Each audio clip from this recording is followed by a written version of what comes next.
Allez, Boker Tov à tous. Shabbat de la semaine, Parashat Tetzavé, et veille à 3 jours de la fête de Purim. On va essayer de parler un petit peu des deux sujets, on va essayer de diviser un petit peu, de parler de la paracha un petit peu comme d'habitude, mais également aussi de cette préparation qu'on a à faire pendant les 3 derniers jours, avant l'arrivée de cette magnifique fête où le Rambam nous dit que toutes les fêtes seront annulées à l'arrivée du Mashiach, sauf Purim et Hanouka. Donc Purim, il y a véritablement une grande intensité dans ce jour-là. Il faut pas se manquer, parce que la journée, elle est rapide, il y a beaucoup de choses à faire, c'est intense.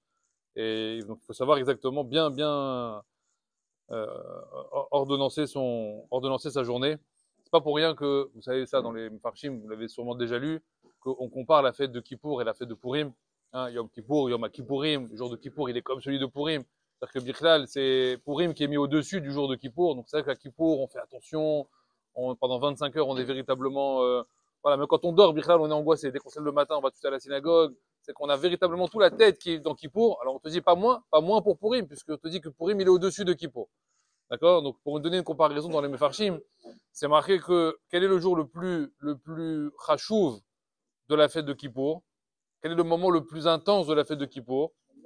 Chachamim dit c'est Neila, c'est le moment de la fermeture pendant 30 minutes. C'est marqué que dans les Sifra Kabbalah, que ce moment-là, Kadosh Baruch Hu, il ouvre les portes du ciel, il enlève les serrures, il ouvre les portes et il nous laisse passer toutes les tfilotes pendant 30-40 minutes. Donc là, on redouble de ferveur. Et après, qu'est-ce qu'il fait? Noël. Qu'est-ce qu'il fait? Après, il ferme. Zéou, c'est ça Neila. Neila, c'est-à-dire qu'il nous reste une petite demi-heure avant de... Et après, il ferme. Combien de temps ce temps il dure où on peut faire des tfilotes? 30-40 minutes. Rachamim, ils disent combien de temps Purim il dure? Toute la journée. C'est-à-dire qui pour 30 minutes, Purim, ce même moment-là, cette même possibilité-là de porte ouverte, hein, c'est journée porte ouverte en général, comme ça on dit. Et bien la journée porte ouverte de la Torah, c'est laquelle? C'est la journée de Purim. De quoi? Tfilot à la Shalom Bayit, à la Chinuch Yeladim, à la Parnassa, à la Briou, tout ce que vous voulez, il faut prier à ce moment-là. Mais le plus haut, là sur lequel il faut axer véritablement, le jour de Purim, beaucoup, c'est Chinuch Yeladim. Énormément sur Chinuch Yeladim. Voilà, je donne ce que disent les Chachamim. D'insister énormément sur les tfilotes concernant l'éducation des enfants. Pour la simple raison, c'est que comment est appelée la fête dans la Gemara? Comment elle est appelée? Hein? C'est marqué nulle part Purim. Nulle part. Comment elle est appelée? Pouria, elle est appelée. Pas Purim. D'accord? Pourquoi elle est appelée Pouria dans la Gemara? Milachon Piria. Piria Veribia. D'accord? C'est le moment Mesougal, c'est le moment qui est opportun pour prier sur quoi? Sur sa descendance en réalité. D'accord? Sur les enfants. Pourquoi sur les enfants? Parce que comme on le sait dans l'histoire, Mordechai, il a pris les enfants pour prier, 22 000 enfants qu'il a mis dans un hangar, il les a fait jeûner, il les a pas donné à manger, et c'est que grâce à la tfila des enfants qu'on a été, quand je il a écouté les tfilotes de Mordechai, etc. Donc les enfants, ils ont une chashivout importante au moment de la fête de Purim. Donc une des tfilotes sur lesquelles il faut axer, c'est celle-là. Alors avant de revenir sur Purim, on va faire un petit passage par la paracha de la semaine. Mais il y a également, on va garder le lien évidemment avec Purim, en posant une question. C'est marqué dans la Gemara, on a demandé une question qui est connue, ultra connue, archi connue. Rabbi Shimon Bar Yochai, il était en chiour avec ses élèves, et les élèves, ils ont demandé au Rav, ils lui ont dit, Rabbi, pour quelle raison il y a eu toute cette histoire de Purim? Pourquoi Akadosh Baruch Hu, il s'est autant énervé avec les Bnei Israël? Hein, qu'est-ce qu'on a fait? Alors, Rabbi Shimon Bar Yochai, il leur a dit aux élèves, dites-moi vous d'abord ce que vous pensez, après moi je vais vous répondre. Alors, quelle était la kushia? En fait, ils avaient un safek entre deux événements. On n'était pas sûr de savoir quel était le pire des deux événements sur lesquels Akadosh Baruch Hu, il avait véritablement eu un problème avec nous. Le premier, c'est quoi? C'est quand on nous dit qu'avec Nebuchadnezzar, on s'est tous prosternés devant l'idole de Nebuchadnezzar, sauf les 3 prophètes, mais tout le Ham Israël, il s'est prosterné devant l'idole. On sait quoi? Ça ressemble à de la Avodazara. C'est pas de la vraie Avodazara au sens propre du terme, mais peut-être que c'est ça. Peut-être que c'est parce qu'on s'est prosterné devant l'idole de Nebuchadnezzar. Ou sinon, c'est le fameux quoi? C'est le fameux michté que Achashverosh il fait au début, qu'on lit au début de la Megillah, d'accord? Qui a lieu, je vous le rappelle, 9 ans avant l'histoire de la fin de Purim, d'accord? Donc c'est il y a beaucoup d'écart entre les deux, d'accord? Il y a énormément de Zman qui s'est passé. Et qu'est-ce qui s'est passé là-bas? On a invité tout le monde au Michté, on a invité également un coin pour les Bnei Israël. Mordechai, il leur a dit, n'allez pas. Eux, ils ont dit, ça va, il avait tout cachère, tous les mahadrines, vous connaissez la Souga. Ils sont mis là-bas dans un coin, ça s'est très bien passé. Et ça a duré 6 mois quasiment, d'accord? Ça a duré 6 mois. On nous dit du 1er Nissan jusqu'au 3 Tishri, ça a duré, d'accord? Et après, qu'est-ce qu'on a fait à partir du 3 Tishri? Tout le monde est rentré chez lui, sauf qui? Sauf les Bnei Israël. Qu'est-ce qu'il a fait à Achashverosh? Un nouveau festin supplémentaire de quoi? De 7 jours. Uniquement pour les Bnei Israël. Il leur a dit, non, vous êtes Hashuvim pour moi, restez avec moi. Et là, c'est là que a démarré les problèmes. Parce que comment vous restez ici? Ça y est, Dark et Shalom, c'est fini, non? C'est bon, on a fait Dark et Shalom, maintenant il faut rentrer à la maison. Non, maintenant, attends, on est mis à l'honneur maintenant. On a le coin VIP, le coin privé, etc. Bon, les Bnei Israël, ils sont restés. Maintenant, est-ce qu'ils ont fait des Averot là-bas? Non. Est-ce qu'ils ont mangé taref là-bas? A priori, non. On ne nous dit pas quelque part qu'il y a eu des manquements au niveau halachique, au niveau des halachot, des averot, etc., que les Israël ont fait là-bas. Mais, les élèves, ils demandent au Rav, peut-être que c'est parce que Nehene Miseuda shel Oto Racha. Peut-être que c'est parce qu'ils ont profité de la Seouda de ce rachat. D'accord? Mazen Nehene. Nehene, ça veut dire kiffer, quoi. Hein? Kiffer. Kiffer. Alors peut-être que c'est ça le problème. Peut-être que c'est kiffer la Seouda d'Achashverosh. Mais ils ont mangé taref? Non. Ils ont fait des averot? Non. Alors qu'est-ce qu'il a, Hachem, si c'est ça le problème? Alors au final, la raison, elle va être, le choix, je vous le dis tout de suite, ça va être ça le problème. Ce qui va être retenu, c'est quoi? Nehene misouda shel Oto Racha. C'est la Seouda. Le problème, c'était aller à la Seouda, pas aller à la Seouda. Nehene, c'est profiter de la Seouda de Achashverosh. Les Chachamim, ils posent tous une question. Beaucoup posent la même question sur cette réponse-là. Mazem nehono nehene shel Seouda shel Oto Racha. Qu'est-ce qu'il y a? Hachem, il a un problème avec la chaise longue? Il a un problème avec les vacances? Il a un problème avec je me détends? J'ai pas le droit d'aller à la piscine? C'est interdit la piscine? Aller nager, c'est interdit? Est-ce que c'est interdit? Est-ce qu'il y a une avéra d'aller nager? Est-ce qu'il y a une avéra d'aller skier? C'est assourd? Je suis en règle avec la patrouille. Je mange cachère, j'étudie matin, soir. Dès que j'ai un petit temps libre, j'étudie encore. Je fais des teilim. J'essaie d'être voilà, ketin valacha, cachère, vetaor. J'ai envie d'aller prendre une piste de ski 1 heure. C'est interdit? J'aime bien. Qu'est-ce que ça fait? J'ai kiffé. Ça m'a fait kiffer. Voilà, j'ai descendu, machin, etc. J'ai kiffé. Mais là, nehene, ça a été nehene de choses de goïm. Mais j'ai pas fait de la vérote, Kadosh Baruch Hu. Ça va, calme-toi. Quoi? Je vais tous vous exterminer. Ah, mais ça va pas bien, non? C'est quoi cette réponse? J'aurais mieux compris Avodazara de Nebuchadnezzar. Il y a une avéra là-bas. Mais là, j'ai rien fait de spécial. Chachamim, quand ils lisent ça, ils ont peur de cette réponse. Parce que nous, ça veut dire que, alors, qu'est-ce qu'on fait alors? Alors, tu te lèves, tfila, étude, travail, maison, dodo. Voilà. C'est tout. Quelqu'un, il t'appelle, tu vas aller boire un verre. Non, mais là, néné, c'est auto, rachat. Angoisse. Et tu peux rien faire. Ta femme, elle te dit, on va en tilleul, on va se prendre en promenade. Non. Jardin d'acclimatation, néné, chez l'auto, rachat. Euro Disney, pareil, tout, tu mets dedans à chaque fois. Tu fais plus rien. Oui ou non? C'est interdit d'aller se balader au parc. Tu vas au parc, tu vas te balader. Tu respires. C'est bien, non, c'est une balade. Tu as fait quoi? Ni Torah, ni Tchila, ni rien du tout. Rien de quoi? Rien qu'un kiff. J'ai fait un kiff. C'est tout. Je me suis baladé. C'est interdit? Quoi? Je vais tous vous exterminer. C'est grave. Ah, j'ai rien compris à la souga alors. Oui ou non? Vous êtes avec moi? C'est bon. Dans la Torah de la paracha de la semaine, paracha Tetzavé, c'est marqué qu'il fallait construire le Mishkan. Oui ou non? Il faut construire le Mishkan. Maintenant, dans le désert, ouais, est-ce qu'on a des charpentiers? Est-ce qu'on a des orfèvres? Est-ce qu'on a des gens qui savent manier tout ça? Hein? On a des casseurs de briques. Oui ou non?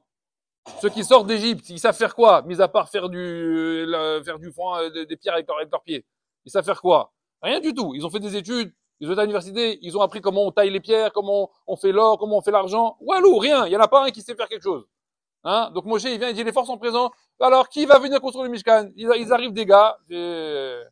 Hein? C'est comme tu veux faire une entreprise de travaux. Tu fais passer des entretiens, ils arrivent des gringalés comme ça. Ouais, moi je vais monter les pierres. Là, tu vas monter les pierres. Mais toi, je te donne un truc dans la main, la pierre, elle va t'écraser, Bichlal. Ils sont tous là avec une bonne intention. Mais qui tu vas choisir normalement? Qui tu vas choisir?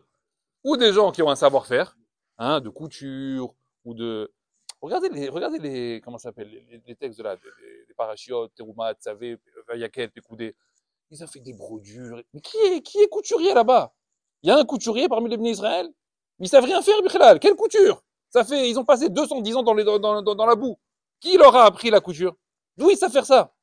C'est impossible là, que ça sorte. Et ça dérange personne. Il y a même pas un an, là, ils étaient là, en Égypte en train de manger la poussière. Et d'un seul coup, là, ça devient des gars. Ils ont 15 ans d'études. Ils savent tout faire. Ça va pas ou quoi? Personne ne sait faire ça. Mon cher Rabbeinu, il dit à Kadosh Baruch Hu, mais attends, mais le plan que tu m'as donné là, il est infaisable. Il est infaisable. Le Midrash, il dit que mon cher Rabbeinu, il a dit à Hachem, mais personne ne va réussir à faire une chose pareille. Impossible. Qu'est-ce qu'il lui dit à Hachem? T'inquiète pas. Ata, toi, tout ce que tu as à faire, c'est de trouver quoi? C'est d'Aber, El Kol, Hachmelev. Asher Miletiv, Ruach Chorma. C'est la paracha. Qui tu vas choisir pour faire le Mishkan? Des gens qui sont Hachamlev. C'est bien, non? Comme critère de choix. T'es PDG d'entreprise, tu vas embaucher des candidats, tu as plusieurs choix, et tu dis, je sais pas comment faire mon choix. Le conseiller, il vient, il te dit, tu connais un qui a bon cœur parmi les candidats? Il y en a un qui a bon cœur. Quel rapport bon cœur? Moi, je regarde les diplômes. Moi, je regarde 15 ans d'études, 7 ans d'études, 8 ans d'études. Il sait faire ça, il sait pas faire ça. Comment fais-moi Hamlev? Même si c'est un Balgava, j'en ai à faire, moi, maintenant. Moi, tout le Ignat, c'est qu'il sait faire les choses. Non. Il faut qu'il soit Hamlev. Mais s'il n'est pas compétent, ah bah, tu prends quand même le Hamlev. J'ai rien compris. Le Mishkan, Akadosh Baruch Hu demande qu'il soit construit par des gens incompétents, mais qui ont bon cœur. Ça va marcher? Non, mais de base, ça va marcher? De base, c'est impossible. De base, moi j'ai une entreprise, je fais ça, ça marche pas. C'est bizarre. Alors il faut comprendre c'est quoi la Chokhmat Alev. Pourquoi il faut comprendre c'est quoi Chokhmat Lev? Parce que ces deux mots-là, Chokhma, Lev, ça va pas ensemble. Elle est où la Chokhma de quelqu'un? Hein? C'est dans la tête la Chokhma. Quand tu dis quelqu'un, qu'est-ce qu'il est chacham, tu l'as, il est intelligent, il a fait marcher quoi? Son cœur? Non, il a fait marcher sa tête. Oui ou non? Alors que c'est quoi Chacham Lev? Ça va pas ensemble, il y a un problème ici. Oui ou non? Alors c'est marqué comme ça dans la Gemara Megillah. La Gemara Megillah, elle demande, elle dit comme ça. Elle demande pas, enfin elle fait une affirmation. Elle te dit comme ça. Si on te fait une affirmation, on te dit comme ça. On te dit, il y a de la chokhma chez les goïms. Il y a de la chokhma chez les goïms. Est-ce que tu dois y croire à cette phrase? Qu'est-ce qu'elle dit la Gemara? Amin. Elle te dit oui, bien sûr, vadaï. Bien sûr qu'il y a de la chokhma chez les goïms. Il suffit de regarder le monde. Ils ont construit des choses, non? Ils sont forts en industrie, en construction, en plein de choses, en médecine, tout ce que vous voulez. Il y a de la chokhma chez les goïms. Aval, elle demande à la Gemara, et si on te dit, il y a de la Torah chez les goïms? Il y a de la Torah chez les goïms. Qu'est-ce que tu dois dire? Elle dit la Gemara, Alta Amin. Ah non, elle dit ça, c'est pas possible. Il n'y a pas de Torah chez les goïms. Demande les Mefarshim, et la Torah, c'est pas une chokhma? Je refais. Chokhma chez les goïms, tu crois? Torah chez les goïms? Non, il n'y a pas. Mais la Torah, c'est une chokhma. Alors, comment ça, il n'y a pas de Torah chez les goïms? Tu me dis qu'il y a de la chokhma chez les goïms. Mais la Torah, c'est une chokhma. C'est une chokhma, la Torah? C'est une chokhma, la Torah. Hein? Tu entends des... Quand quelqu'un, il fait te sortir un beau pirouche, un beau pile-poule, un rachis, tosfo, tac, tac, tac. Qu'est-ce que tu dis? C'est chacham. Chacham, tu dis. Tu l'appelles chacham, non? Oui ou non? Alors, la Torah, c'est une chokhma ou pas? Bah, vas-y, je t'écoute. Alors, c'est quoi? Et c'est quoi alors si c'est pas une chokhma? Tu me dis non, mais c'est quoi alors?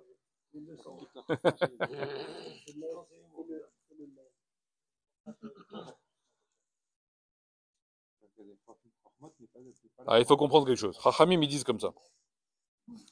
Si quelqu'un il a un élan de Torah, un élan de vouloir étudier, un élan de limoud, un élan de vouloir se rapprocher d'Akadosh Baruch, et que cet élan-là, cette envie-là, elle prend sa source dans son cerveau, dans son sechel, parce qu'il a réfléchi que c'est comme ça qu'il faut se comporter, c'est quelque chose qui ne se maintiendra pas. Ça va durer un temps, et après ça va s'écrouler. Ou alors ça va durer pendant 1 heure dans la journée, et le reste de la journée, ça va tomber. La Torah, l'élan de Torah, la volonté de se rapprocher d'Hachem, il ne faut pas que ce soit quelque chose qui vienne d'une réflexion. Il ne faut pas que la motivation ou l'impulsion, elle vienne du cerveau. Il faut qu'elle vienne de quoi? Il faut qu'elle vienne au niveau du lèvre. Qu'est-ce que ça veut dire au niveau du lèvre? Et pas au niveau du cerveau. Alors, Chachamim, ils disent comme ça. Si maintenant quelqu'un, il vient, il étudie par exemple ceux qui étudient la Gemara. Ils le savent, ceux qui étudient la Gemara. Questions, réponses, des couchiottes dans la Gemara, des pilpoulim, des raisonnements. Et chacun, il va y mettre son, moi j'ai compris ça, et moi j'ai compris ça. Et tu vas rentrer comme ça dans les mémrotes de la Gemara. Et après, tu finis ton limoud, et tu dis, j'ai bien étudié aujourd'hui. Qu'est-ce qu'il dit Hachem sur toi? Il dit, tu n'as pas commencé. Dommage. Comment ça, j'ai pas commencé? Ça fait 1h30 que je suis là. Voilà, j'ai fait, Rava, il a dit, Rav Yosef, il a dit, j'ai compris ce qu'il a dit Rava, je me suis galéré dans le Rashi, je me suis galéré dans le Tosfot, voilà, j'ai donné mon avis, j'ai truc, etc., je suis rentré. Voilà, j'ai fait pile pouline, non? Couchot, tchouva, question, réponse. C'est ça la Gemara, non? Oui ou non? Hachem dit, alors, j'attendais que tu commences à étudier, moi. Pourquoi? Qu'est-ce que j'ai pas bien fait? Parce que pour l'instant, tu n'as étudié qu'avec ton cerveau. Tu n'as fait marcher que ton intellect. Tu es rentré dans Rava, dans Rav Yosef, quoi la kavod, ça c'est bien. Ça c'est la prina, c'est le niveau de quoi? De sechel. Tu as mis ton cerveau dans le limoud. Ça c'est le niveau bisounours. Voilà, tiens, commence, béaba. C'était l'introduction. Alors c'est quoi un limoud belev? C'est quoi un limoud belev? La Gemara elle dit, faites très attention, la Torah se trouvera toujours chez les descendants des Aniyim. Chez les fils des pauvres, elle l'appelle la Gemara. Où se trouve la Torah? La Gemara dit comme ça. Elle ne se trouve pas chez les riches, elle se trouve chez les fils de pauvres. Ça veut dire cette phrase de la Gemara. Elle veut te dire en réalité que pour étudier la Gemara, pour étudier la Torah, pour être un vrai Ben Torah, il faut d'abord développer une qualité qui s'appelle la Tmimut. C'est quoi la Tmimut? Tmimut, c'est être simplé. Tam. Tam. Comme c'est marqué sur Avraham Avinu. Kadosh Baruch Hu, il a dit, marche devant moi, veillez Tamim. Comment on l'appelle Noah? Tzadik Tamim. Tamim Haya Bedorotav. Yaakov Ishtam Yoshev Oalim. Le Tam, la Tmimut, c'est le Béaba d'un Yehudi. C'est quoi la Tmimut? C'est le Béaba d'un Yehudi. Qu'est-ce que ça veut dire? Qu'est-ce que ça va amener cette notion de Tam, de Tmimut? En réalité, c'est vrai qu'on étudie. C'est vrai qu'on étudie. Voilà, on étudie. Chacun, il peut donner son céder de limoud. Chacun, il va dire ici, moi j'ai étudié à tel moment, etc. Moi je fais ça, je fais une Teilim ici, mon limoud là, ma Gemara ici.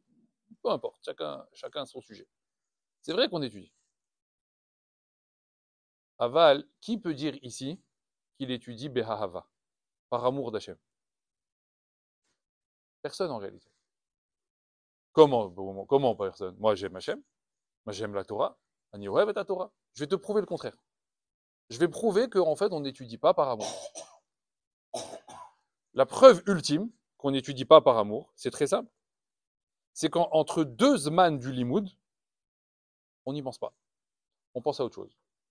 Ça veut dire, on vient étudier le matin, on a passé 1 heure, le limoud il est fini, on ferme le livre, on va travailler. À quoi on pense? Au travail.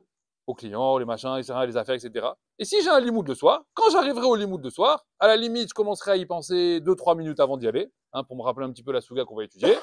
Je m'assois, et pendant le limoud, je suis là. Mais hors limoud, où tu es hors limoud?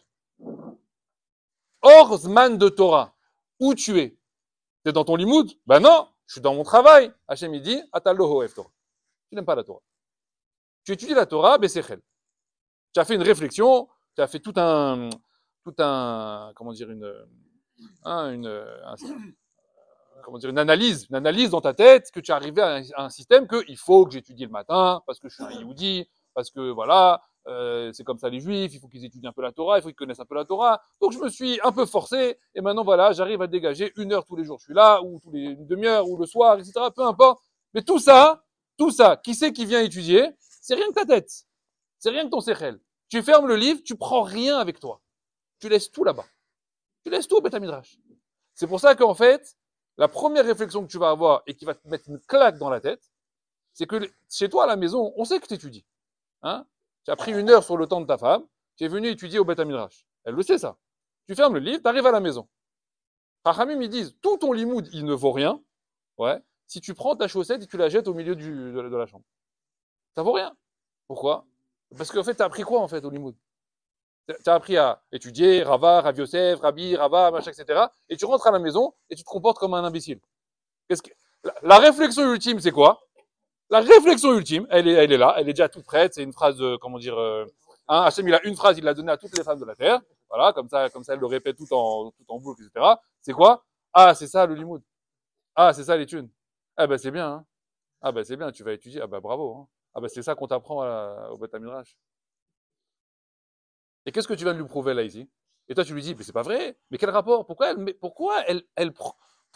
elle prend mon étude comme une preuve? Ça n'a rien à voir. Mon limoud et ma chaussette au milieu du truc. Mon sac que je pose sans arrêt à l'endroit qu'elle veut pas. Voilà, je rentre du travail, je le pose là, mais ça fait 25 fois que je te dis que ton sac, il doit pas être là, il doit être là-bas. 25 milliards de fois. Quand est-ce que tu vas comprendre?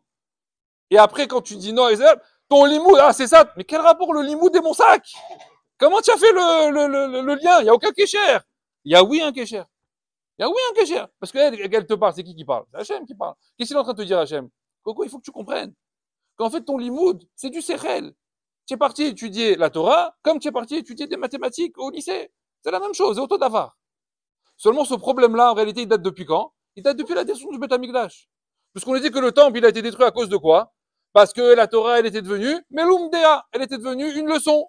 Une leçon. Les gens, ils venaient étudier la Torah comme ils étudiaient des sciences. Hein? SVT, biologie, maths, physique, Torah. Voilà, Torah. Et j'apprends des choses. Et j'apprends des halachot.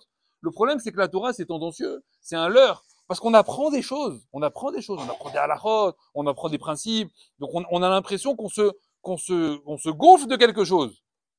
Mais Hachem, il attend que tu commences ton limoud. Et toi, ça fait 10 ans, en fait, que tu es au niveau intro. Voilà, tu es à l'introduction du limoud, et il attend. Bon, c'est quand que tu vas démarrer le limoud? Tu n'as pas commencé. Donc, tout est organisé dans ta journée, de manière raisonnée, de manière froide. Voilà, j'étudie tous les jours, comme quelqu'un qui te demande. Alors, moi, les matins, là, après j'étudie 8h30, 9h30, après je vais travailler, après... Bien sûr qu'il faut des sdarim. Bien sûr qu'il faut un CDA, parce que sinon tu te perds. Les Chachamim me disent, en dehors de tes sdarim, Ma'ata aussi. Vous savez où est-ce qu'on est jugé? Ça, c'est les Chachamim, les rabbinim qui nous disent à la yeshiva. Il dit, Hachem, il vous juge pas pendant le shiur de Gemara. Quand est-ce qu'il juge? Entre deux sdarim. Qu'est-ce que vous faites entre deux sdarim de Gemara? Le shiur de Gemara, il termine, je sais pas, à 11h. Ouais. Prochain shiur, 13h. Qu'est-ce qui se passe entre 11 et 13? Ah, bah, dans les couloirs, détente, machin, il sort, il rentre, etc. Après, tu reviens au shiur 13h. Voilà, je suis là. J'étais là de 9 à 11. Je suis là de 13 à 17, peu importe. C'est très bien. Je suis au shiur. Mais tu étais où de 11 à 13? Hein? Le moment de libre. Le moment qu'Hachem, il t'a donné de libre. Tu as fait quoi? Tu as dit Rochef Torah? Tu as pensé Torah? Tu avais une marche de quoi? Non, détente. Je suis parti ailleurs. Hein, au parc. Je suis parti au parc. Je suis parti en tioul. Alors la question, elle revient. Hachem, il dit Hachem, il a un problème avec le tioul? Hachem, il a un problème avec la piscine? Je peux pas étudier 24-24. Hein? On n'est pas Baba Salé. Personne ici ne sera Rav Kanieski. Je crois pas. D'accord? Pas de Gadolador. Peut-être des enfants. Hein? C'est des enfants. La Malo. Pourquoi pas? On ne sait pas. Nous, a priori, pour nous, c'est râpé. Mais quoique Rabbi Akiva a 40 ans. Hein? Donc, bon. Celui qui n'a pas 40 encore, pourquoi pas? Mais sinon, comment on s'en sort? Alors, regardez. Pour développer un sentiment de Ha'ava véritable entre deux limoud, il faut savoir une chose. L'amour, ce sentiment-là, cette midala de Ha'ava, ne peut pas être donné à deux éléments. D'accord? Un amour véritable, authentique, émiti, c'est quoi? C'est un amour qui est exclusif. Tu ne peux pas aimer de la même intensité deux choses. Ah, j'aime ça autant que ça. Non, il y a toujours un qui est plus que l'autre. La Ha'ava, elle a toujours, comment dire, une graduation. D'accord? Il y a toujours un peu avant, un peu après, etc. Maintenant, ça veut dire comme ça. Comment tu peux arriver à la notion de Ha'ava, Ha'avat Torah? Ça veut dire à la notion qu'Akadosh Baruch Hu, il te dit véritablement tu aimes la Torah, et que même en dehors de mon limoud, tu vas me laisser tranquille. Et tu vas me laisser aller nager, tu vas me laisser aller au ski, tu vas me laisser aller à la plage, Nbaya, pas de problème. Rachamim, il dit, ce sentiment de Ha'avat Torah, il ne peut venir que si tu prends conscience que la Torah, c'est quelque chose qui est indispensable à ta vie. Si tu penses que tu peux vivre sans Torah, alors Akadosh Baruch Hu, il va te dire, je sais que tu n'aimes pas la Torah. Par exemple, on dit comme ça. Aujourd'hui, c'est très facile de faire une image avec tout ce qu'on a autour de nous. Hein. Il y a beaucoup de choses qu'on appelle essentielles à nos vies. Alors, ça va dépendre des gens. Il y en a, ils vont dire, c'est les vacances. J'ai besoin de partir 3 fois en vacances, 4 fois en vacances dans l'année. J'ai besoin de partir en week-end, etc. Là, c'est les vacances. Je peux pas. Si je pars pas en vacances, je suis pas bien. Il y en a qui vont dire, c'est quoi? Moi, c'est la boisson. J'ai besoin, toutes les semaines, je me fais une iloula. Hein. Quand je suis marocain, il n'y a pas de problème parce qu'il y a un rave qui est niftar toutes les semaines, de toute façon. D'accord? Donc c'est facile à trouver. Chez les Hasidim encore plus. Il y a tous les jours, il est sorti de prison, il est rentré en prison, etc. Il y a tous les événements possibles et inimaginables qui finissent en Harbringen. Bon, Hachem, ça va, on a de quoi faire. Bon, chez les autres, il y a un peu moins. Rabbi Haïm Taïblomet, on en entend parler pendant 3 mois, à peu près, 2 mois avant, 1 mois après. Donc, bon, Hachem, il y a de quoi faire aussi. Hein, les pèlerinages à Djerba, chacun y trouve. Et même celui qui est pas, il va tu trouves là-bas quand tu vas les Youlottes chez les Marocains, là-bas il y a la moitié de Marocains, la moitié c'est aucun rapport. Donc bon, chacun il va. Pourquoi? Parce que c'est un kiff. C'est ça qu'on dit, non? C'est ça le kiff. Donc il y en a, ils disent, tu sais quoi? Est-ce que les Youlottes dans l'année, elles sont indispensables pour toi? Ah, toi tu rigoles ou quoi? Ça va pas, non? Quoi, je vais pas aller à. Comment c'est là-bas? Essaouiran? Essaouira? Essaouira. Chez les Pinto. Hein? Voilà, et Ouman. Tu vas pas cette année au Iloulot. Tu sais quoi, tu fais une année sans Iloulot. Quoi? Mais ça va pas bien, non?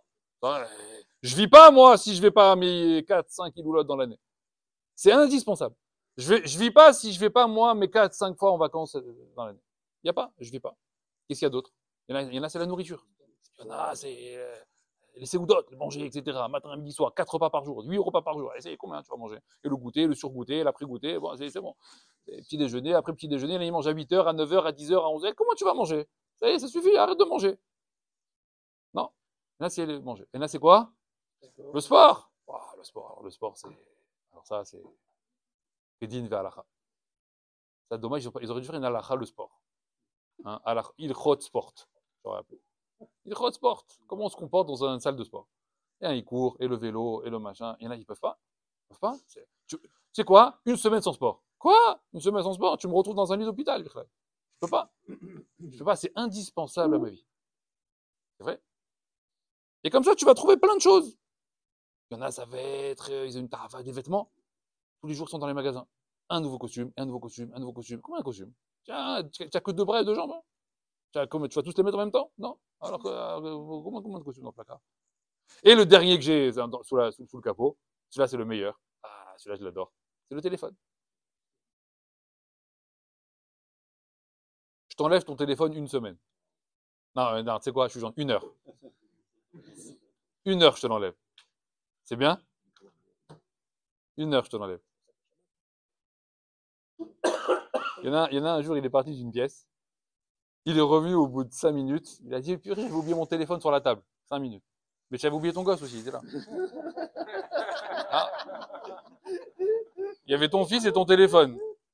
Mais quand il est rentré, il a dit, comment il s'est rendu compte qu'il avait oublié quelque chose? Il a mis les mains dans les poches, il a vu qu'il n'y avait pas le téléphone. Il est revenu. Il a dit, purée, j'avais oublié mon téléphone. Mais il y avait ton fils juste à côté. Il disait, non. La folie. Le téléphone, c'est devenu une arvoda, la vérité. Tu peux t'en passer? Tu peux t'en passer ou pas? Hamim, ils disent, c'est ça qu'on appelle des choses indispensables à ma vie. Tant que tu auras des choses, écoutez bien cette phrase, tant que tu auras des choses indispensables à ta vie, où tu te dis, sans ça, je vais pas passer une bonne journée, ou pas une bonne semaine, ou pas une bonne année, peu importe, tu bloques Ahavat Torah. C'est tout. Tu te demandes pourquoi il n'y a pas cette ahava de Torah au quotidien? Parce que tu as une ahava de autre chose. Mais c'est pas une ahava que tu as là-bas d'autre chose. C'est que pour toi, cette autre chose-là, elle est indispensable à ta vie. Si je te l'enlève, tu fais une crise cardiaque. Tu commences à avoir de la fièvre. Hein? Quand quelqu'un il peut mettre, je rigole pas. Il suffit de regarder quelqu'un quand il sait pas où il est son téléphone. Je vous jure, hein? C'est visuel. Il est pas bien. Il y a tout sous ta vie, c'est le téléphone. Il y a tout dedans maintenant. Il y a tout. Sarah, il a réussi à mettre tout dans le téléphone. Tout, tu mets dedans. Ça devient. Hein? Dans le coup.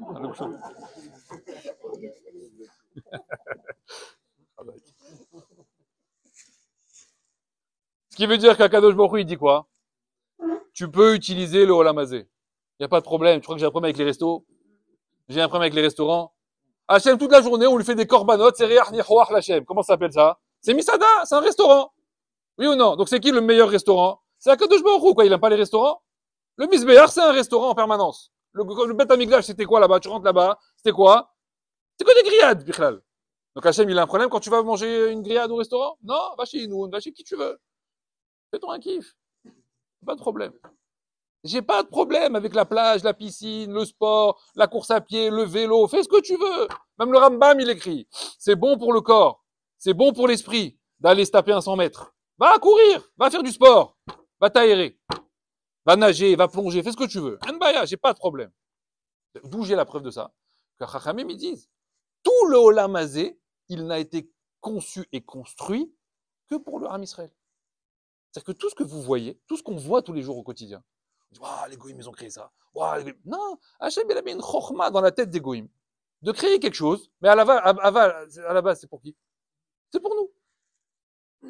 C'est pour nous. Toute la chokhma qu'ils ont de créer des piscines olympiques et machin, pour qui c'est ça? Pour Am Israël. Il dirait le Machar, quand il viendra, la prochaine chose qu'il fera, c'est, bon, il ira à la piscine, forcément. Il emmènera tout le monde là-bas. Alors qu'est-ce qu'il nous demande, Akadosh Baruch Hu? Il nous dit ça, j'ai pas de problème avec tout ça. Sauf que j'ai besoin de quelque chose entre ces deux moments-là. Donc, quand tu es dans ces moments-là, tu n'es pas au limoud, tu n'es pas au Beth Midrash, tu n'as pas un livre devant toi. Ouais. Mais ta ha'ava, elle est où? Ta ha'ava, ton sentiment, ton regesh. Ah, je kiffe le sport. Ah, je kiffe. Ah, j'adore. Ah, je me dis ça va pas. Ça s'appelle avoda. Ça veut dire que tu fais une avoda de la chose que tu es en train de faire. Ça, tu es en train de bloquer ha'avat Torah. Ça, je veux pas. Du sport comme ça, je te dis non. Ça, je te dis, tu t'arrêtes. Le sport, c'est bien. C'est quoi? C'est qu'il veut dire qu'il faut inverser les systèmes. Tout ce que tu vas faire au quotidien, qui ne s'appelle pas Torah, où est-ce qu'il faut le mettre? Dans la tête. C'est de la réflexion. Tu sais pourquoi tu fais du sport? Pour être en bonne santé. C'est ma tête qui parle. C'est ma tête qui parle. Mais tu aimes ça? Tu kiffes ça? Si tu commences à rentrer dans un système de j'adore, je kiffe, sans ça je peux pas vivre, et si je me lève pas le matin, ah j'ai pas été au sport, il faut que j'aille au sport. Mais là, ça s'appelle Avoda. C'est presque de la Avoda Zara, Chachamim me disent. Faites très attention. Le travail, c'est pareil. Il y a des gens qui sont fous de travail.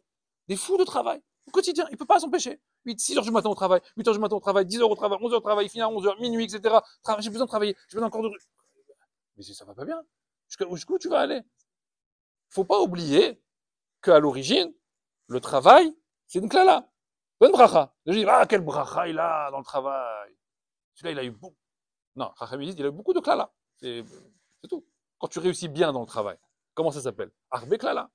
C'est beaucoup de klalotes. D'où on le sait ça? C'est pas vrai. Voilà, il travaille beaucoup, mais il gagne beaucoup d'argent. Ken, c'est marqué dans Masechet Avot. Qu'est-ce qu'il y a marqué là-bas? Arbe ksafim, arbe da'agot. Plus tu augmentes l'argent, plus tu augmentes les soucis. C'est tout. Hein? Tu avais une petite maison. Ouais, personne ne voulait rien à cette maison. On s'en fout maintenant. Tu as gagné beaucoup d'argent. Tu as acheté une grande maison. Ah, mais attends, une grande maison. Maintenant, on va venir me cambrioler. Donc, je vais mettre une alarme. Une alarme, ça suffit pas. Faut que j'aie un chien. Un chien, ça suffit pas. Faut que j'aie un garde. Et quand t'es pas là, et ce qui sonne, et qu'est-ce qui s'est passé? Et il y a un bruit dans le jardin. Mais quand tu as bien un 12 mètres carrés, ouais, qui va venir chez toi, en fait? Personne. On s'en fout, en fait, ta maison. Donc, plus tu augmentes, d'accord? Plus tu vas augmenter dans que ça filme, l'argent, etc. Mais plus tu vas augmenter les soucis. Donc, quelqu'un qui travaille beaucoup, qui gagne beaucoup, qu'est-ce qu'il y a? Ouais, beaucoup de clalotes. C'est tout, c'est comme ça que les Chachamim y voient. Maintenant, nous, on peut voir vois le vase du sens que tu veux. Nbaya, tu me diras, peut-être j'ai tort, c'est pas vrai, on vit bien avec l'argent, etc. Peu importe, chacun il fera son si pour. Aval, quand tout le matin au soir, tu penses à gagner de l'argent, comment ça s'appelle? Avodazara, Bichlal, c'est tout. C'est ça les Avodazara aujourd'hui. Ne crois pas qu'aujourd'hui, la Avodazara, c'est prendre une statue, tu la mets devant toi, et tu te prosternes devant la statue, etc. Ah bah, ça n'a rien à voir. C'est pas, ok, il n'y a plus ça. Ok, il n'y a plus ça. Et le reste. Hamim, ils disent que la pire Avodazara, et du le Rambam, c'est la Avoda Tatzmit. C'est la Avoda qui est tournée vers soi-même. Personnel. Ça veut dire comment moi je kiffe, comment moi j'aime, comment moi je suis bien. Et tu vas tout organiser autour de toi pour être toi dans les meilleures conditions. Ça s'appelle Avodazara. Parce que la première chose dans laquelle tu devrais penser, à laquelle tu devrais penser, quand tu fais quelque chose de toi, c'est quoi? Avodat Hashem. Mais c'est Avodat Hashem. C'est Avodat Azulat. C'est vérifier comment l'autre il est. Comment les gens ils sont autour de toi. Est-ce que quand tu vas faire ça, tu vas déranger celui-là? Est-ce que quand tu vas faire ça, tu vas pas embêter celui-là? C'est ça Avodat Hashem. Avodat Hashem, c'est donner tout aux autres. Et moi alors rien? Hashem dit, et toi rien. Okay. Ça marche comme ça. Toi, tu t'enlèves et tu donnes aux autres. Toi, tu t'enlèves, c'est-à-dire toi, tu réduis et tu donnes aux autres. C'est pas toi, tu prends et tu donnes. Vous savez, quand il y a une part, il y a deux personnes. Il reste une part, il y a deux personnes. Qu'est-ce qu'on dit? Viens, on fait moitié-moitié. C'est pas ça, Avodat Hashem. C'est quoi Avodat Hashem? C'est moi, je prends rien. Et toi, tu prends la part. Il devrait se battre, Bichlal, pour savoir qui va. Non, c'est toi. Non, c'est toi. Non, c'est toi. Bon, il y en a à la fin qui va prendre. Bon, il y en a qui prend. Il y en a qui prend à la fin. Mais toi, il faut que tu sois toujours dans celui qui donne. Tout ça, hein, c'est ce qu'Akadosh Baruch Hu demande dans beaucoup de sifrés à Kabbalah, c'est marqué comme ça. Qu'est-ce qu'Hachem il demande de toi? Rachamana liba bae, c'est marqué. Akadosh Baruch Hu, le Rachaman, celui qui est miséricordieux, bae, qu'est-ce qu'il veut? Liba. C'est quoi liba? Il veut le cœur de l'homme. Il veut la sincérité de l'homme. Il veut la hava. C'est pour ça que la première mitzvah qu'Hachem nous demande, après avoir déclaré sa malchut, ve'ha'afta et Hachem elokecha. Et tu aimeras l'Éternel ton Dieu. C'est ce qu'on a dit un peu la semaine dernière, quand je vous ai parlé de Simcha. Et je vous dis que la Simcha, elle était dépendante de Havat Hashem. Mais s'il n'y a pas cette Havat Torah, s'il n'y a pas cette Havat Hashem, mais qu'il y a une Hava qui est détournée dans plein de choses, dans plein, la nourriture, le sport, peu importe, tu bloques. Tu ne pourras jamais avoir Havat Torah. Et la Havat Torah, tu commenceras à la toucher un petit peu du doigt. Quand tu sors d'ici, quand tu sors du Beth Midrash, et la Torah, elle est toujours en train de naviguer. Ah, j'ai vu ça ce matin. Et à 15h, tu penses encore au petit Rachid de ce matin. Ah, il m'a dit ça, le Rachid, c'est marrant. Rachid, comment il parle? Rachid a dit ça. C'est Hachem qui parle. Kadosh Baruch Hu, Omer. Kadosh Baruch Hu aussi. Tout ça, c'est Kadosh Baruch Hu qui parle. C'est d'Ivri Elohim Chaim. C'est pas Rachid, c'est pas Tosfot, c'est pas Marsha, c'est Hachem qui parle. Hachem, il t'a parlé pendant 1h30. Oui ou non? Donc il faut l'écouter. Une fois que tu l'as écouté, il faut l'intérioriser. Ça dépend comment tu vas l'en prendre avec toi. Si tu le prends avec toi, quand tu arriveras à la maison, ton sac, jamais tu le poses à l'endroit où ta femme, elle veut pas. Jamais. Parce que la Torah, elle te transporte, la Torah, elle t'accompagne partout où tu vas. Mais si la Torah, c'est qu'à des endroits précis, c'est au limoud et hors limoud, en Torah, je fais ce que je veux. Bah ouais, qu'est-ce que tu fais là? Ça, c'est le chef d'université qui donne des cours à ses élèves. Il faut pas faire ci, il faut pas faire ça, il faut pas faire ci, il faut pas faire ça, il faut pas faire ci, il faut pas faire ça. Il sort de l'université, il fait tout le contraire. Il est bizarre celui-là. Hein, c'est comme les médecins qui répètent à leurs patients, faut pas fumer, faut pas boire, faut pas machin. Ils arrivent à la maison, tu les vois, ils fument, ils boivent, ils font là. Ah, bah, ça c'est la science. La science dit que mais moi j'ai envie de fumer. Je fais ce que je veux. Ouais, c'est vrai, t'as raison. En réalité, t'as raison. C'est ça la chorma. La chorma, elle est comme ça. Mais c'est ça la Torah. Si la Torah, tu la transformes en chorma, en réalité, c'est quoi? C'est un fiasco. C'est un fiasco de Torah. Tu es en train de faire un fiasco, un Ben Torah fiasco. Tu connais Ben Torah fiasco. Voilà. El fiasco, on va l'appeler. Hein? D'Italie? Pas d'Italie. Bon, fiasco, c'est italien? D'accord. C'est un fiasco. Pourquoi? Parce qu'Akadosh Baruch Hu, c'est pas là comme ça qu'il t'attend. Il t'attend à ce que la Torah, en réalité, elle te prenne des pieds à la tête, en permanence. Donc, quand ils viennent, les élèves, et ils disent, alors à cause de quoi on a eu Purim? Nehene mi Seouda shel Oto Racha. Parce qu'on a profité à la Seouda. Qu'est-ce qu'ils ont voulu dire, les élèves? C'est pas le problème d'aller à la Seouda, le problème. Manger là-bas, c'était cachère. Il n'y avait aucun problème là-bas. Seulement, qu'est-ce qu'il a vu à Kadosh Baruch Hu? La Hana'a. Mazé Hana'a. Le kiff ultime. Hein, Yaakov. Non, bravo. Le kiff ultime de quoi? De quelque chose qui ne s'appelle pas Torah. Donc Hachem, il te dit, va en Tioula avec ta femme. Va au resto. Amène tes enfants au parc. Va faire ce que tu veux. Hachem, il dit, je veux que ton lèvre, que ton cœur, il soit toujours avec moi. Hachem, il est exclusif dans ça. exclusif. Le cœur, c'est quoi? C'est que pour moi. Ah, je peux pas aimer un peu. Non. Si tu me dis qu'il y a autre chose que tu aimes et qui est essentiel à ta vie, indispensable à ta vie, ça s'appelle quoi? Ça s'appelle pas Ava. Ça va pas m'aller. Hachem dit la même chose dans le couple. C'est pareil dans le couple. Les marques d'amour d'un homme avec sa femme ou d'un femme avec son mari, c'est quoi? C'est une question. En fait, la vraie question, c'est pas est-ce que tu m'aimes, est-ce que tu m'aimes pas, etc. C'est est-ce que je suis indispensable à ta vie? C'est tout. C'est ça la vraie question derrière, qui se cache derrière. Est-ce que tu m'aimes? Ça veut rien dire est-ce que tu m'aimes. Il dit tu m'aimes. Ça veut rien dire. Est-ce que je suis indispensable à ta vie? Tu pourrais vivre sans moi? Si la question, si la réponse, Mechila, elle est oui, si la réponse, elle est oui, alors il n'y a pas de Hava. Or, Akadosh Baruch Hu, il attend quoi qui est dans un couple? Pas que du respect, bonjour madame. Hein, c'est quoi? La vraie Hava. Il faut un vrai lien entre les deux. Mais le vrai lien entre les deux se crée comment? Avec une réalisation que la personne qui est en face de moi, elle est indispensable. Pas seulement pour mes enfants, hein. Pas que pour faire les bains, les devoirs, les machins, etc. Pour moi, je parle. Oublie les enfants. Il n'y a pas d'enfants. On oublie les enfants. Il disait un petit truc. Il dit l'erreur des couples. C'est quoi l'erreur des couples? C'est quand ils croient que la finalité d'un couple, c'est de faire des enfants. C'est pas vrai. C'est une erreur. Parce que souvent, les gens, ils se marient au début du mariage. Et tout de suite après, tout le monde leur souhaite quoi? Ah ben Bezrat Hashem, alors un petit garçon ou une petite fille, etc. Un enfant très bientôt, etc. Pourquoi? Et s'il n'y a pas? Et s'il n'y a pas? Il n'y a pas pendant 1 an, 5 ans, il n'y a jamais. Alors quoi? Il sert à rien ce couple? Je comprends pas. C'est-à-dire que tout de suite, on les sort du mariage pour leur dire ah ben maintenant il faut transformer l'essai. Oui ou non? Comme en rugby. Il faut transformer l'essai, sinon quoi, on laisse en plan comme ça? Non, mais là, Rafi Truc, je l'ai entendu, il disait la finalité d'un couple, c'est pas les enfants. La finalité d'un couple, c'est le couple. C'est rien d'autre. C'est d'exister en tant que couple. Et celui qui comprend pas ça et qui mise pendant 1 an, 5 ans, 6 ans, 10 ans sur des enfants et qui ne vérifie pas en permanence, comment il est son couple, tous les jours, toutes les semaines, etc. Ben, il arrive au bout de 10 ans. Les enfants, ok, ils ont plutôt bien grandi, etc. Mais le couple en lui-même, il y a des problèmes de communication. On se parle plus, on comprend plus, on se respecte pas, etc. Pourquoi? Parce qu'on a oublié la sougia du zivoug, la sougia du couple en lui-même. Je vous dis ce qu'il disait Rafi Truc. Laisse tes enfants et pars en week-end avec ta femme. Une fois tous les mois, tous les 2 mois, etc. Tout seul. Il disait, prends un hôtel. Rafi Truc, il disait ça à ses élèves. Prenez un hôtel, va avec ta femme, va tout seul, sans les enfants. Pourquoi? Parce que le couple, il a besoin de ça.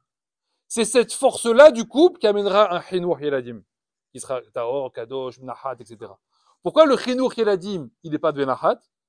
Parce qu'au niveau du couple, au niveau de l'origine, déjà, il n'y a pas une construction qui a été faite. Et après, il y a des problèmes de quoi? De respect, même surtout, il y a aussi des deux côtés. Les femmes qui ne savent pas comment respecter leur mari, qui ne savent pas c'est quoi un homme, qui ne savent pas c'est quoi un Baal, quand le mari rentre, etc., le travail, les gnanim, les soucis dans la tête, etc. Ça s'apprend tout ça. Les femmes aujourd'hui, Mechila, elles ont un problème de préparation et de formation qui est largement insuffisant. Largement insuffisant. Alors on essaye de rattraper au niveau des hommes, de dire Arna, allez, baisse la tête, laisse tomber, passe, c'est Abiti, Pachati, c'est pas grave. Kapara. Kapara, tu essayes, Benahad, qui arrive, qui arrive pas, travaille ta colère, travaille ton truc, etc. On travaille.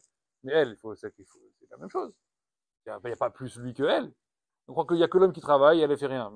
Qui a dit ça? La femme aussi, elle doit faire ça. La femme aussi, elle doit travailler. Elle doit travailler quoi? Elle doit travailler, c'est quoi un mari? Comment lui répondre? Comment lui parler d'argent? Comment lui parler des enfants? Comment lui parler du travail? Comment lui parler de la famille? Etc.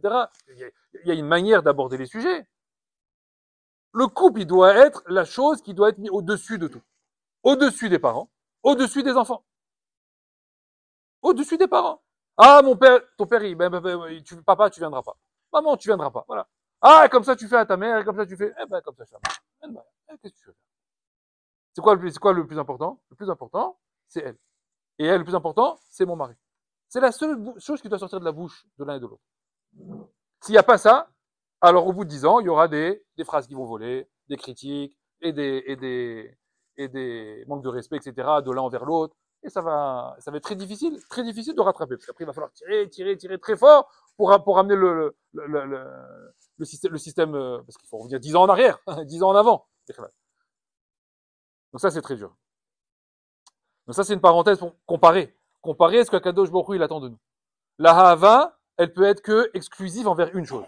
Elle peut pas avoir deux lignes de conduite.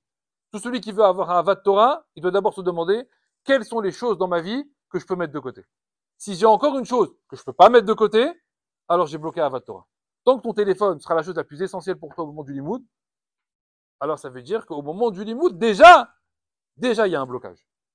C'est pour ça que je vous avais dit la dernière fois, je sais plus qui était avec moi il y a 2 ou 3 semaines, je vous ai dit au moment de la tfila, au moment, au zman de tfila, la meilleure chose à faire, c'est d'éteindre le téléphone.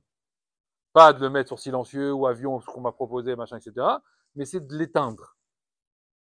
L'énatec, il n'existe pas. C'est un bout de métal. Voilà. Et même tu mets le devant toi si t'as envie, si ça t'angoisse. Toi, tu le vois bien, mais il est éteint. Tu appuies dessus, il n'y a pas. Il est éteint, il bouge pas. Voilà, il est inerte. Parce que c'est ce qu'il est en réalité. C'est un bout de métal.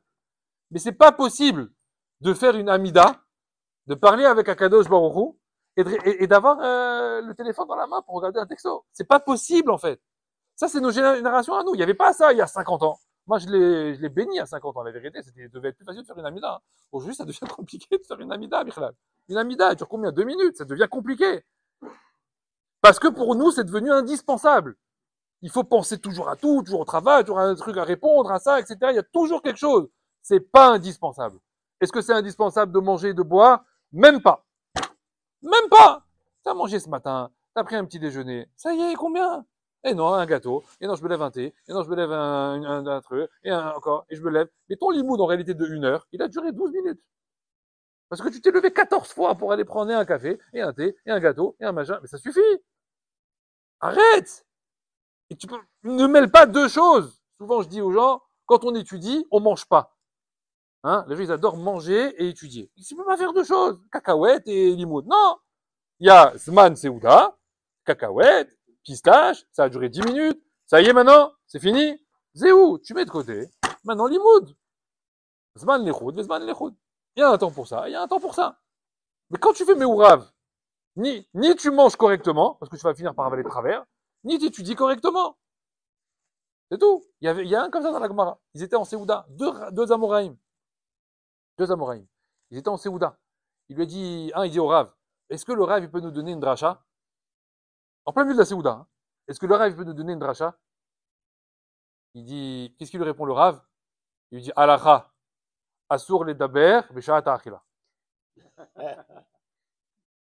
On n'a pas le droit de manger, de parler pendant qu'on mange. Pourquoi?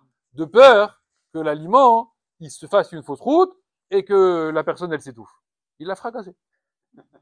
Il attendait une dracha du Rav, il a fusillé. Ça a duré 1 heure. À la fin de la Séouda, c'est marqué la Gemara, elle dit, il a fini la Séouda, la Séouda. Et le Rav, il a pris la parole, il a fait une dracha. Sur Yaakov Avinu, d'accord? Pourquoi?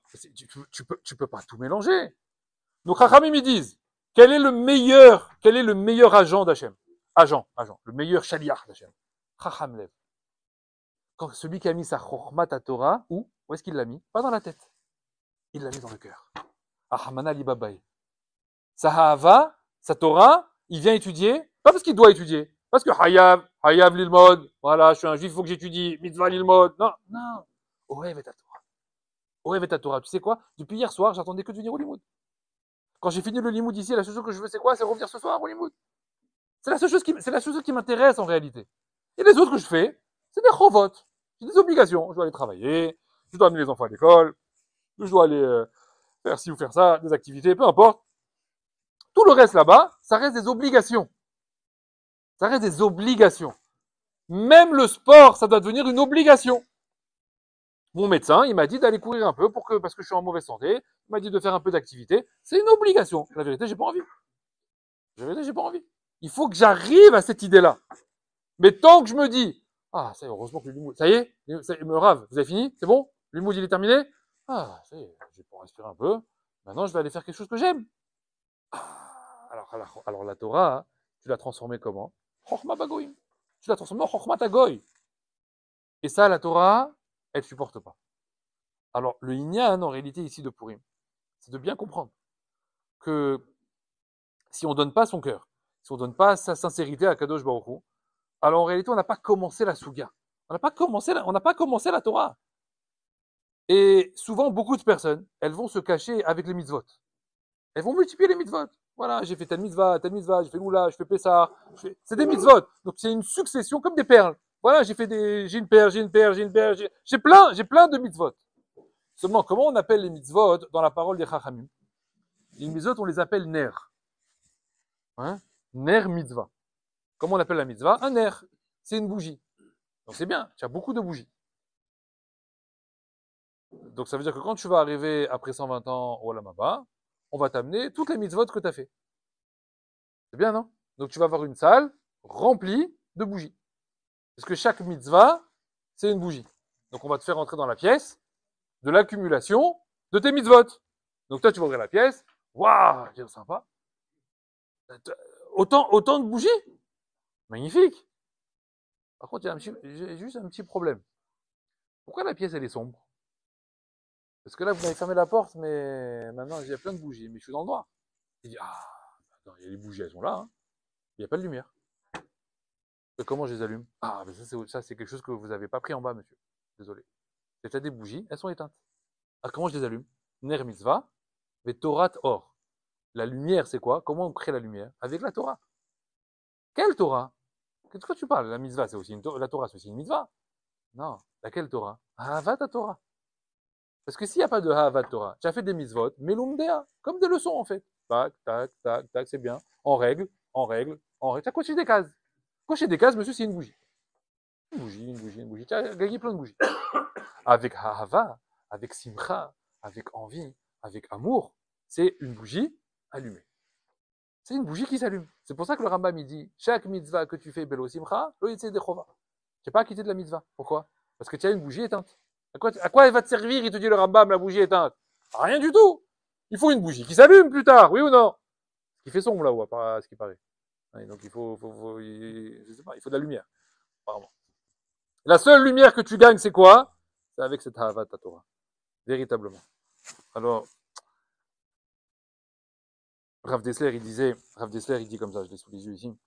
Rav Dessler, il dit, dans le Mirtav Eliyahu, il dit qu'Akadosh Baruch Hu, c'est marqué que Bashamaim, il a une porte. Il a une porte qui est juste devant lui. Et nous, on lui dit, Pitrili, ouvre-moi la porte. C'est un peu ce qu'il dit Shlomo Ameler dans le Shirachirim. D'accord? Hachem, je t'en supplie, ouvre la porte. Alors Akadosh Baruch Hu, il dit, moi, je veux bien ouvrir la porte. Mais est-ce que toi, tu m'ouvres la tienne? Parce que toi aussi, il y a une porte devant toi. Toi aussi, il y a un blocage. Alors Hachem, il dit, tu sais quoi? Ne m'ouvre pas la porte. Rien que laisse-moi, il dit, le petit trou de la serrure. Tu me laisses ça? Est-ce que tu peux me laisser rentrer par le petit trou de la serrure? Rien que ça. Ne m'ouvre pas toute la porte. Hachem, rien que ça, il demande. Non, pas plus. Un tout petit peu comme ça. Et tu laisses Hachem rentrer dans ta vie ou pas? C'est ça la vraie question. Est-ce que tu veux vivre au quotidien avec Akadosh Baruch Hu? Ou la Torah, c'est juste un élément, ça veut dire, il y a toi, il y a ta vie au quotidien, et Torah à côté. Et tu pioches quand tu as envie. Est-ce que tu veux comme ça? Ou est-ce que tu veux vivre avec Hachem? Ça, tu fais rentrer Akadosh Baruch Hu bichlal dans ta vie. Est-ce que tu veux le faire rentrer à l'intérieur? Hachem me dit, tu veux que je fasse rentrer à l'intérieur? Laisse-moi la petite ouverture de la serrure. Si tu me laisses rien que le petite ouverture de la serrure, il dit, moi, Akadosh Baruch Hu, je t'ouvrirai les portes d'un palais. Comme ça, c'est marqué dans les Midrash. Tiens, les pièces entières, un palais, un roi, je vais faire de toi. Rien que si tu ouvres un tout petit peu, de quelle porte il parle? Il dit Rav Dessler, il dit, la porte du cœur, en fait, de l'homme. Mais si tu es, non, hermétique, non, Hachem, voilà. Moi, je fais avec toi, je fais Torah, je fais mitzvot, etc., ce que tu veux, mais comme des mathématiques. Et là, ça veut dire que ton cœur, il est fermé, c'est bloqué. Tu vas rien obtenir de ça. Et tu vas faire beaucoup d'erreurs de chinou, beaucoup d'erreurs de shalom bayit, et les erreurs vont s'accumuler, sans arrêt. Ça va jamais s'arrêter en réalité. Jusqu'à ce qu'un jour, tu vas réaliser. Et je te dirai, purée, si j'avais su, si on m'avait dit. On te l'a dit, en réalité. Alors, une dernière histoire. Souvent, on croit que si on lâche prise et qu'on laisse Hachem rentrer, alors on va perdre. On a peur un peu. C'est un peu une crainte. On veut toujours maîtriser. L'homme, il veut être cholette. Il veut être cholette à la Chaim Sheli. Hein, je veux diriger ma vie. Je veux pas qu'il y ait un élément extérieur qui me dit, là, tu fais ça. Et maintenant, tu fais ça. Et maintenant, tu vas là-bas. Je veux être aussi un petit peu le manique. C'est moi qui prends mes décisions. C'était ça, Chachamim disent, la difficulté du désert. On a suivi Hachem dans le désert. On savait même pas où aller. Tu sais, c'était quoi l'objectif de marche dans le désert. L'objectif, quel était l'objectif de marche dans le désert?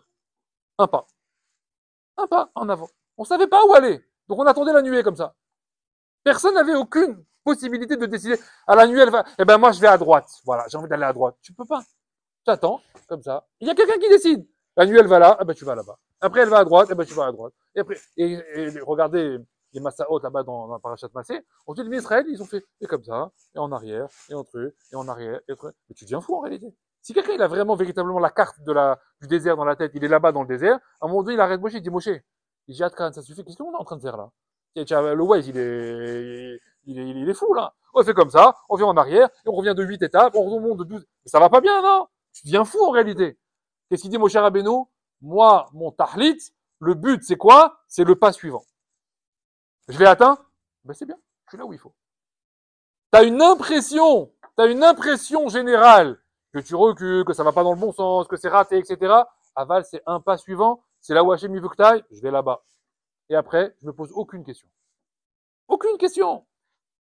Je laisse les choses se faire. Akadosh Baruch Hu, c'est lui qui a Cholet. Hachem il dit, qui tu veux qui dirige ta vie? C'est toi ou c'est moi? C'est l'un ou l'autre. Ça peut être les deux. On n'est pas, j'ai pas associé dans la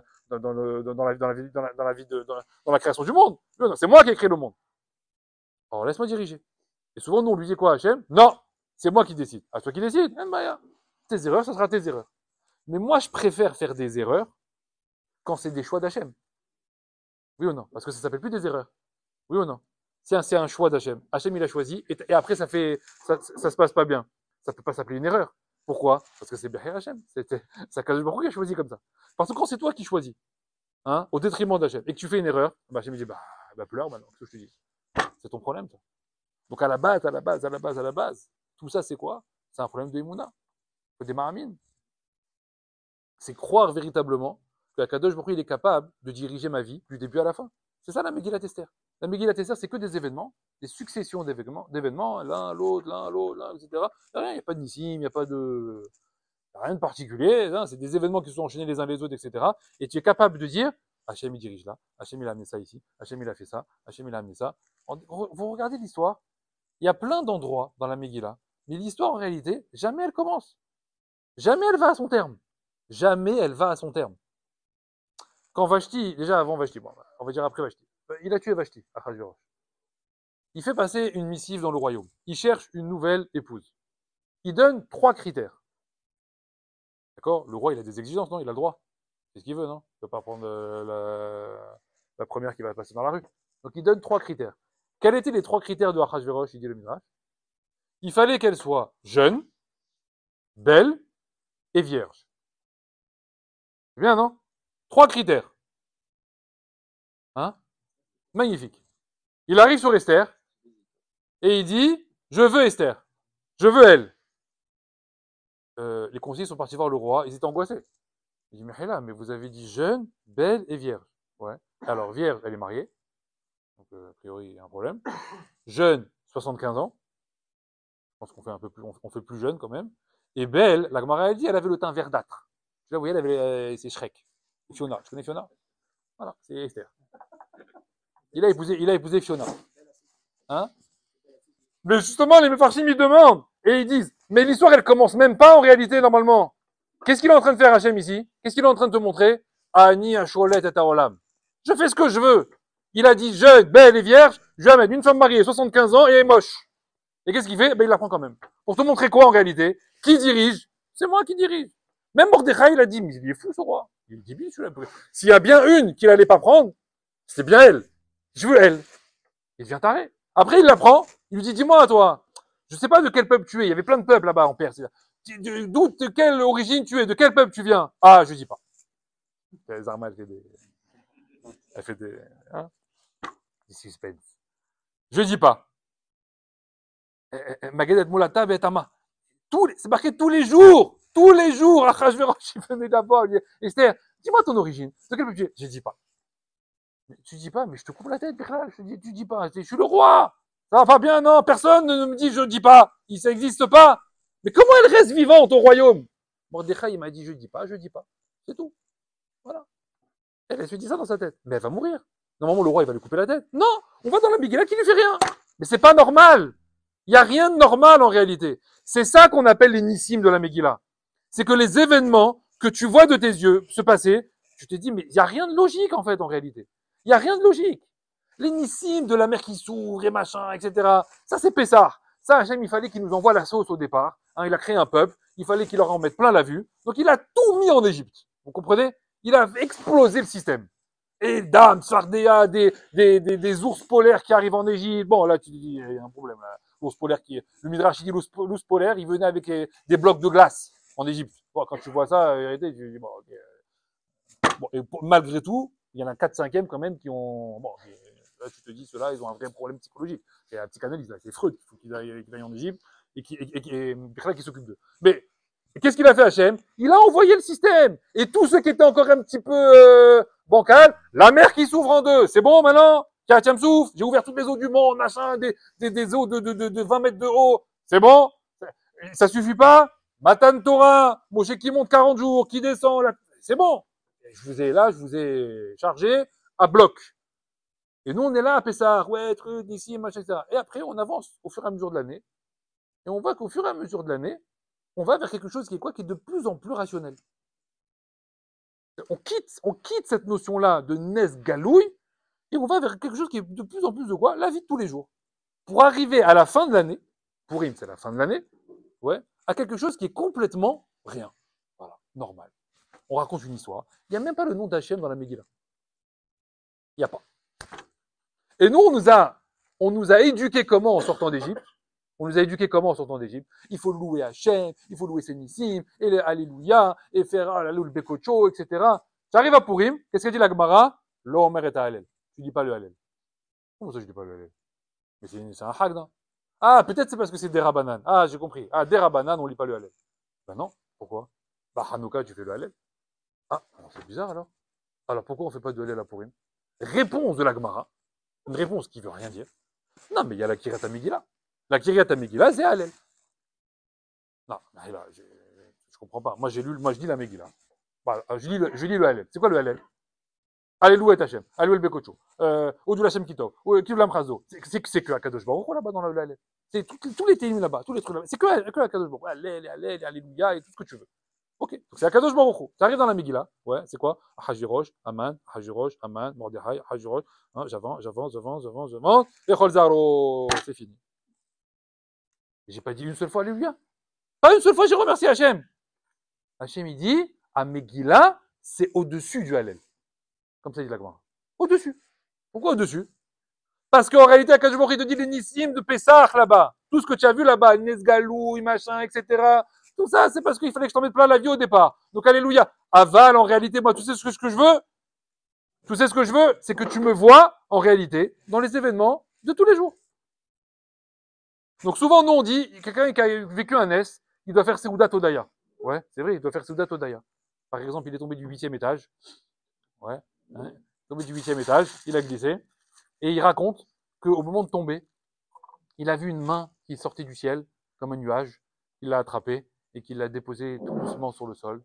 Et il s'est un petit peu égratigné la pommette. Et donc il fait une Seudat Odaya. Parce qu'il y a eu un vrai Ness, un vrai miracle. Hachem, il lui dit, mais elle est nulle cette Seudat Odaya. Elle lui dit, t'as oublié la semaine dernière? Oh, la semaine dernière. T'as oublié ce que j'ai fait la semaine dernière? Quelle histoire? Ben, j'étais à l'arrêt de bus. Tu te rappelles? Ouais, l'arrêt de bus, ouais, lundi matin, ouais, l'arrêt de bus. Ouais. Et quoi? Et il pleuvait à torrent. Tu te rappelles? Il pleuvait à torrent. Et puis d'un seul coup, tu as levé les yeux, et sur le truc là du bus, là, comment ça s'appelle? Le panneau là, il y a marqué bus annulé. J'étais comme ça, trompe de pluie, comme ça, sous la pluie. Il n'y avait pas de. Hein? Rien comme ça, à la Rehov. Et tu vois, bus annulé, grève. Il n'y en a jamais, mais grève. Bon, il y a une grève. Et puis, Tom, j'entends un klaxon. Tu regardes comme ça. Qui c'est dans la voiture qui passe? David. Il est là, David. Ah, Shlomo, qu'est-ce que tu fais là? J'allais au travail, mais le bus, il vient pas, il y a des trucs sous la pluie. Tu veux que je t'amène? Ah, magnifique, super, ok. Il va dans la voiture, voilà, il t'amène au travail. Tu as oublié ça? Chachamim me dit ça, c'est Seudat Odaya. Beaucoup plus que la main qui vient du ciel. Ça, c'est Seudat Odaya. Parce que ça, c'est ce que je fais tous les jours. Sans arrêt, je fais ça avec toi. Qu'est-ce que tu crois, toi? Tu sais tout ce que j'ai dû faire? Tu sais tout ce que j'ai dû mettre en place pour que David, il se retrouve à 8h42 devant l'arrêt de bus? Tu sais tout ce que j'ai dû faire? Tu veux que je te refasse toute la vie de David? Depuis une semaine, que j'ai tout arrangé, qu'en fait, il vient d'aller chercher sa voiture au garage parce qu'elle avait fait un accident une semaine avant, parce que maintenant il va la récupérer, que le garagiste il était en retard de lui rendre sa voiture, et qu'après il est passé, que le feu il était rouge, qu'il y avait des travaux sur la route, et qu'après il est venu. Pitom, il s'est retrouvé à 8h42 devant l'arrêt de bus. Quel hasard! Quelle coïncidence! C'est pas une coïncidence! C'est Hachem! C'est tout! Tout le Inyan de Purim, tout le Inyan de Amalek, c'est où tu vas dire c'est Hachem, où tu vas dire c'est Mikré, c'est le hasard. Tout ça, c'est l'enjeu de Purim. C'est uniquement de là où on t'attend. Ça, c'est la Emouna du Yehudi. La Emouna pshuta du Yehudi, elle doit être là-bas. Tous les événements qui t'arrivent à Kadosh Baruch Hu. Tu vas passer pour un fou avec les gens. Tu vas passer pour un fou. On te dit quelque chose, c'est Hachem. Mais c'est pas Hachem, c'est moi. Oui, c'est toi, mais c'est Hachem. Oui, d'accord, mais c'est moi, mais c'est Hachem. Sans arrêt. Kadosh Baruch Hu, il a chaque chose. Tout, il maîtrise. Tout, il n'y a rien qui laisse. Ce qu'on appelle la Hashgacha pratique. La Hashgacha personnelle. Il s'occupe de chacun d'entre nous. Alors nous, on ne le voit pas, parce qu'il s'occupe de tout le monde. Donc on a l'impression que c'est du klal. Mais non, il s'occupe de toi. Quand tu vas à la Macolette, et que ta femme t'a dit achète du lait, que tu arrives au portant de lait, et il y a 50 packs de lait, et tu prends un pack de lait, toi tu te dis, bah, tout le monde a eu du lait. Non! Ça, c'est une impression que je m'occupe de tout le monde. Mais j'avais mis ton pack de lait à toi ici. C'est comme si tu viens maintenant, en fait, il y a marqué ton nom sur le pack de lait. C'est Hachem qui te l'a mis là-bas. Il est pour toi, Bichlal. Tout ce que j'amène, c'est pour chaque individu. Et quand il n'y a pas, c'est parce que pour toi, j'ai décidé qu'il n'y avait pas. Alors, je vais terminer sur une petite blague, une petite histoire sympathique. On dit comme ça, un jour, il y a un élève. Il était à Yeshiva de Rav Lopian. Rav Lopian, l'auteur du Lev Eliyahu. Et il va voir le Rav, à un moment donné. Et l'élève, il dit au Rav, il dit, voilà Rav, je voulais m'excuser énormément, mais je pense que je vais quitter la Yeshiva. Voilà, c'est pas pour moi, j'ai du mal, etc. Il dit, pourquoi? Quel est ton problème? Qu'est-ce qui va pas? Il lui dit, j'ai du mal à me faire à l'idée que voilà, je vais étudier la Torah toute la journée, après, et comment je vais subvenir aux besoins de ma famille, et de ma femme, et de mes enfants, et d'une famille entière, et faire vivre comme ça, c'est dur, j'ai pas assez d'émouna pour ça. Bon, alors qu'est-ce que tu veux faire? Il dit, j'ai décidé d'aller travailler. Voilà, je vais travailler un peu, je vais quitter un peu la yeshiva. Je vous promets, je continue à étudier. Enfin, je ne vais pas tout lâcher, mais j'ai besoin d'aller travailler. Il lui dit, qu'est-ce que tu vas faire? Il lui dit, j'ai pensé à ouvrir une petite boutique, voilà, une petite boutique, pour vendre voilà, tel et tel produit. Il lui dit, et tu t'y connais bien dans le commerce? Il dit, bon, pas trop, quoi, j'ai quelques notions. Il dit, alors comment tu vas faire? Il lui dit, Hachem Yazor, quand je vois, il va m'aider. Bon. Il dit, et tu t'es renseigné un petit peu sur ce produit-là, comment il faut le vendre, etc. Il dit, non, pas encore, mais bon, Hachem Yazor. Tout ce qu'il lui répond, tout ce qu'il lui dit, il dit Hachem Yazor. Il dit, mais dis-moi, toi, tu as beaucoup d'émouna, je comprends pas. Il est où ton problème? Tout ce que tu me dis Hachem Yazor, Hachem Yazor, Hachem Yazor. Donc, dans le travail, dans le commerce, tu me dis Hachem Yazor. Et quand je suis étudié la Torah, et Hachem t'amène la Parnassa, il n'y a plus de Hachem Yazor, j'ai un problème. À Kadosh Baruch Hu, en réalité, c'est toujours Hachem Yazor. Toujours, tout ce que tu fais. Il n'y a jamais de, là il y a Hachem, et là il n'y a pas Hachem. Là il est là, et là il n'est pas là. Là peut-être il m'aide, et là peut-être il m'aide pas. C'est Ata Dishmaya, c'est tout le temps en réalité. Tu veux réussir ton couple, c'est Ata Dishmaya. Tu veux réussir Khinour Yeladim, c'est Ata Dishmaya. Ton travail, c'est Ata Dishmaya. Si tu fais quelque chose tout seul, il n'y a pas. Où tu vas mettre tes mains? Ça va pas marcher. Et comme ce que je disais au tout départ, dans le Khinour Yeladim, comment tu veux pas croire qu'il n'y a pas de Siata Dishmaya? Comment tu veux pas croire? C'est impossible. S'il n'y a pas Hachem qui t'aide dans le Khinour Yeladim, c'est impossible. Comment tu veux élever? On a du mal à comprendre. Éduquer une personne qui arrive brute, qui existe. Comment tu fais? Comment ça marche d'éduquer quelqu'un? C'est impossible, normalement. Normalement, ça ne marche pas. Un autre être humain ne peut pas éduquer quelqu'un d'autre. Quand tu dis, mais ça fait 10 fois que je vous répète, les enfants. Ça fait 20 fois que je vous répète. Ben oui, mais répète 100 fois même si tu veux. Parce que dans la logique humaine, il n'y a aucune raison qu'un autre être humain en écoute un autre. Il n'y a pas de raison. Pourquoi tu veux que je t'écoute? Ben, je sais pas, l'expérience, les parents, je m'en fiche de ça. Ça m'intéresse pas, en fait. Moi, j'ai envie de mettre mon doigt dans la prise. Je fais ce que je veux, non? Comment ça marche, alors, le Khinour Yeladim? Quel est l'élément qui fait que quand tu parles, l'enfant, il écoute? Qui fait ça? Ben, c'est Hachem. Mais si tu mets pas Hachem dans l'éducation des enfants, bah, tu parles et tu vas te dire toute la journée, mais il écoute pas. Ah oui, il écoute pas. Il écoute pas parce qu'il n'y a pas l'ampli. Il y a le micro, il y a l'ampli. Il n'y a pas l'ampli. Donc en fait, il n'entend pas. Donc en fait, tu peux crier, parler, hurler, etc. Il n'y a pas. Tu vis pas avec Akadosh Baruch Hu au quotidien. Ça, c'est ce que je vous expliquais la semaine dernière. Il n'y a pas d'Ava, il n'y a pas de Simcha, donc il n'y a pas Hachem. Donc dans la maison, s'il n'est pas là, en fait, tu vas crier sans arrêt à t'égosiller, et les enfants, ils écouteront rien du tout. Les enfants, en réalité, ils sont là pour t'écouter. S'il y a Akadosh Baruch Hu avec toi. Si tout est fait al da'at Torah, les enfants, ils ont deux oreilles. Deux oreilles. Tu parles, si Ata Dishmaya, Chenour Keladim. Donc la tfila essentielle qu'il faut faire à Purim, vraiment essentielle, c'est de demander à Akadosh Baruch Hu qui nous aide au quotidien dans tout ce qu'on dit à nos enfants. Toutes les demandes qu'on a à leur faire, le hinou, les conseils, etc., qu'on les éduque bien, qu'ils grandissent bien, une journée entière, Hachem il a ouvert les portes, comme la Nina de Kippour, une journée entière, pourquoi? Énormément pour les enfants. Énormément. Juste Hinour qui l'a dit. Si on a compris ça, alors on arrivera après Purim, et on pourra se dire, on commence, ou on termine, ça dépend. On commence bien l'année, parce qu'il y a Pessah bientôt, ou on a bien terminé l'année, parce qu'il y a Purim. Mais il faut comprendre que Purim, c'est une marche depuis Pessah. Donc souvent les Chachamim ils disent, quand tu arrives à Purim, il faut bien penser au Pessah de l'année dernière. Quel niveau tu étais là-bas à Pessah? C'est-à-dire quelle avoda tu as développé? Et pour montrer, voilà, c'est le bilan en fait. C'est le bilan depuis Pessah de l'année dernière. Depuis Pessah de l'année dernière. D'ailleurs, pour bien avoir les deux notions en tête, il faut pas oublier que le Ta'anit Esther, les 3 jeunes de Ta'anit Esther, ils ont eu lieu pendant Pessah. D'accord? Le début de l'histoire de Purim, elle a lieu pendant Pessah. D'accord? Les 3 jours, 14, 15 et 16 Nissan, ça a lieu d'Afka pendant Pessah. Pour bien nous expliquer en réalité que toute l'histoire de Purim, elle ne trouve en réalité sa source que dans le cheminement depuis Pessah. Il y a un minag comme ça de certaines communautés, que le soir du Seder de Pessah, ils lisent la Megillat Esther. Pour nous faire comprendre que, attention, Pessah, c'est une agada, c'est spécial, les nissim, etc. Mais c'est pas une fin en soi. C'est pas le but. Le but, ça sera la Megillat Esther. Ça sera d'arriver, en réalité, c'est de passer de la agada, où on est nissim, niflaot, incroyable, à la agada, à la Megillat Esther, qui est quoi? Qui est stam, des histoires normales de la vie de tous les jours. Ça va nous développer à Avat Hashem, à Avat Torah. Voilà, Bezrat Hashem pour tout le monde, des bonnes fêtes de Purim, et Shabbat Shalom.